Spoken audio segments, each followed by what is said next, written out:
The Daily Bread Devotions. Today's reflection with Pastor Jeff Elise Cupides. Pastor Jeff, good morning. Mamaya mga kapatid, balikan natin yung issue na pinag-uusapan pa rin namin ni Manong Ted kanina dahil ngayon pampakalma muna tayo. Pastor Jeff, happy Wednesday. Happy Wednesday, Cha at Ted. Hindi natin alam kung kakalma dahil very relatable ang aking topic ngayon. Naku po. Excited na sila, Attorney Peaches Oh, Aranas for our topic. Yeah, naku good po, ito morning. na. Tignan ko nga kung mag-iinit ang ulo natin dyan. Pastor Jeff, ano magandang balita na hatid mo sa amin ni Manong Ted ngayong Wednesday morning?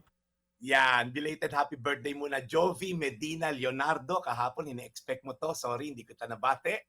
Anyway, mga kapatid, may tanong ako sa inyo. Na-experience nyo na po ba yung tipong dalawa yung boss mo sa trabaho? Alam niyo yun, dalawa yung may-ari, magkaiba ng utos, minsan magkaiba ng values, naiipit ka kasi syempre empleyado ka lang and all.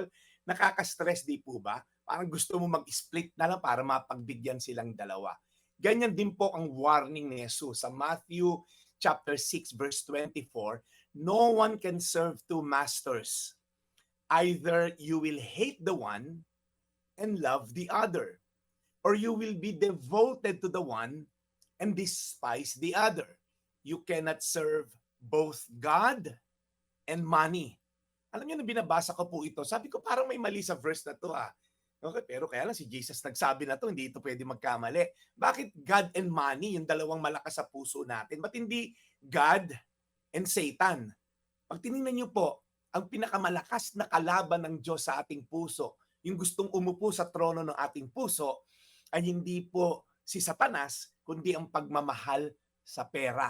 Okay? Tignan lang natin to, no? Ang tatlo lang po yung truth ko rito. Number one, the reality of being a slave. No one can serve two masters. Sabi ni Jesus, walang exemption. Lahat tayo, we have a master. Whether you like it or not, meron kang sasambahin. Whether you like it or not, magiging alipin ka ng isa. Okay? Ang master po ay nagdi-dictate ng priorities mo, decision mo, values natin. Kaya minsan yung warning ng mga online gambling, gambling can be addictive. Hindi po totoo yun. You will be an addict. Okay? Pag sinimula mo magsugal, magiging addict ka. Kasi po, yun yung naging master mo. Kaya nga po minsan titinan mo, bakit bilyonaryo na sila, nagnanakaw pa rin sa kaba ng bayan? Wala ba silang kapasasaan o naman term yun? Wala ba silang satisfaction? Wala po kasi alipin nga, insatiable. Sabi nga ng isang whistleblower, moderate nyo naman yung greed nyo. Hindi mamomoderate ang greed. Kasi slave sila, wala silang karapatang kumontra. Sabi sa Bible, the wages of sin is death. Ang hihinto lang po para tumigil ang kasalanan, ang pagiging alipin, ay pag namatay na ang tao. Kaya po yung alipin ng pera, alipin ng kapangyarihan, alipin ng kasamaan, illegal, immoral, death lang ang titigil dyan. Kaya kahit ilang po na sasakyan mo, hindi ka titigil. Number two, ang realidad ng loyalty. Either you will hate the one or you will be devoted to the other. So, hindi pwedeng equal ang love at devotion kapag dalawa ang master. Kapag hati ang puso mo, yung kantang sana, dalawa ang puso, lagi ka may stress, mako-compromise ka, magkaka-guilt ka. Sinusubukan mong i-please si God saka yung pera, hindi ka mananalo. Isa lang ang pwede mong i-devote, either si God o yung pagmamahal mo sa pera. Paano maglalakad ang dalawa na magkaiba direksyon na sabay? Imposible. Tingnan mo yung oras mo, yung gastos mo, decision mo, yung values mo, kanino ka loyal. At lastly po, indulge me lang, pangatlong puntos ko, ang desisyon ng paglilingkod. It's a decision. You cannot serve both God and money. Hindi to option na pwedeng pagsabayin, kailangan mong mamili. You have to make a choice. Hindi po masama ang pera, it's the love of money that is the root of all evil. Pag ginawa mong master ang pera, doon ka talo. Maganda yung pera, alipin mo. Okay, turuan mo yung pera, magamit sa mabuti, magpaaral ka ng mahihirap, magpatayo ka ng mga nasalanta ng bagyo, gamitin mo yung pera mo as a congressman sa tamang papupuntahan. Then, pera is your slave. But once you become slave of money, yun po ang problema. You cannot serve to both gods. Si God lang ang master natin na totoong nagmamahal sa iyo. So, reflection lang po. Sino ba ang tunay na sinusunod mo? Si Lord ba o ang pera? Matthew 6:24, no one can serve two masters.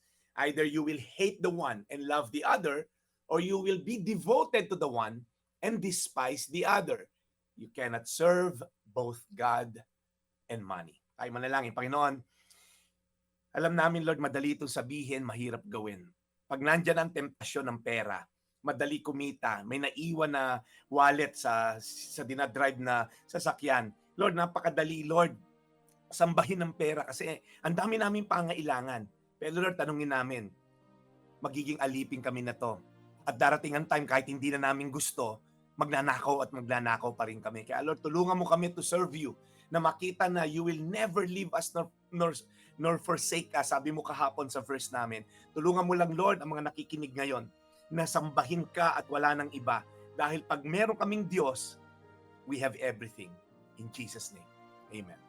Amen. Lord, salamat po muli sa aming pakikinig sa aral na ito this morning mula kay Brad Jeff. We pray, bigyan niyo po si Brad ng lakas ng pangangatawan at haba pa po ng pasensya and ang kanya pong commitment ay hindi magbago sa paghatid po ng magandang balita sa aming programa. In Jesus' name we pray. Amen. Salamat, Brad. Thank you, Brad. Thank you very much. Brad Ted, alam mo, may laman yung sinabi mo para pinaparinggan mo ako na magkaroon pa ako ng pasensya. Parang nagiging komentarista na ba ako? Patawad, Brad Ted. Pasensya sa mga nangyayari sa ating kapaligiran Ganda, kasi nga no? hindi mo rin naman maililihis, no? Yung mga nasusulat kasi actually, Yes. nung una, kaya nasulat yon kasi nung unang panahon, nandidiyan na yan. May mga ganid Yung na. ganyan mga pangyayari. May mga buhaya na. Is it? May, Okay. Yun na. Oh, okay. Oo. Maraming salamat, Pastor, na hindi pwedeng sabay po na mahalin ang pera at si Lord. Tama. You Amen. cannot serve two masters in one time. Or else, one will always suffer. So, pipili ka daw ng isa. Anong mas matimbang sa'yo? Ganun. Yan, ganun. Yan. Ganun. Mamaya, tingnan natin. Sana maluwag na ang trapiko. Mamaya po, may baby dedication ako sa Portofino Heights. Medyo malayo po yun. Yun. So, Tagaytay. Las I think. Piñas. Ay, Las Okay. Piñas. Piñas yata Oo. yun. Sige. Good luck, Brad Jeff. Sana din hindi umulan kasi problema natin yung baha. Okay, salamat, Brad, at mabuhay ka. Salamat po sa pakikinig, Odi John Melad, si Jonah Zoleta at Tricia Soleta. Ito po yung Daily Brad, your daily dose of inspiration. Thank you and serving the people, Brad Jeff Eliscopides. Mga kapatid, brothers and sisters, saan ka pa? Dito na tayo sa totoo. Dito na tayo sa True FM. Mga kapatid, mag-subscribe and follow po kayo sa social media accounts ng True Network PH. Yan po kami. Hanapin nyo lang True Network PH, Facebook, Instagram, YouTube, TikTok, and podcast. Mapa Apple or Spotify man yan, mahahanap nyo kami. Lahat ng mga napapanood at napapakinggan nyo po sa programa, nasa social media accounts namin yan. So, paano mga kapatid? See you sa social media!